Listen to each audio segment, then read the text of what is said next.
Hello everyone, welcome to my channel জানার জন্য। আজকে আমরা চলে যাচ্ছি আমার আন্টিদের বাসায়। যেহেতু এই যে 3 দিন হয়ে গেছে আমরা এখনো কোথাও বেড়াতে যেতে পারিনি, তো আজকে বেরিয়ে পড়লাম আমার আন্টিদের বাসায় যাওয়ার জন্য। আজকে আমার সাথে আছে আমার ছোটো বোন ভাই ও আমার আন্টি পিছনে রয়ে গেল।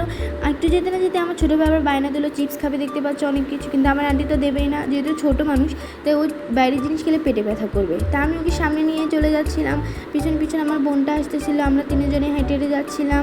অনেক ভালো লাগতেছিল যে আমরা বেড়াতে যাচ্ছি আমার আন্টিদের বাসায়। অনেক দিন পর বাসা থেকে বের হয়েছি, অনেক ভালো লাগতেছিল আমাদের। ঈদের দিনটা আমাদের খুব ভালোই কেটেছে, দেখতে পাচ্ছি অনেক মজা করতে করতে যাইতেছিলাম, আমাদের অনেক ভালো লাগতেছে। আমার পিছন পিছনে আমার আন্টি আসতেছে। এখন আমার বোনটা আবার জেদ দিল, ও নাকি ডাব দেখেছে, ডাবের পানি খাবে। সেখান আমার আন্টি বলছে কি না আন্টিদের বাসায় যে পরে খাস, এখন না। আমরা হাসতে হাসতে চলে যাচ্ছিলাম।